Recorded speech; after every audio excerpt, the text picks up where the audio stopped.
بسم الله الرحمن الرحیم.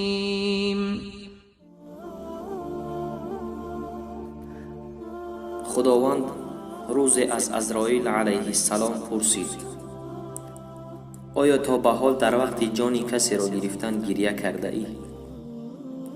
عزراییل جواب داد: یک بار خندیدم، یک بار گریه کرده ام و یک بار دیگر ترسیده ام.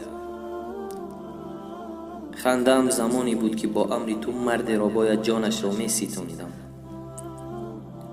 و او را نزد دکان کفش دوزی پیدا کردم که آن مرد به کفش دوز می گفت که کفشم را به گونه بدوز که 1 سال رود، و من به حالش خندیدم و جانش را با امر تو قبض کردم. گریه‌ام زمانی بود که به من دستور دادی تا جان زن را گیرم که در بیابان و تفسان و به آب و درخت بود و هم در حالت زایمان، و بعد زایمانی آن زن جانش را قبض نمودم و به حال طفلک نوزاد گریه کردم.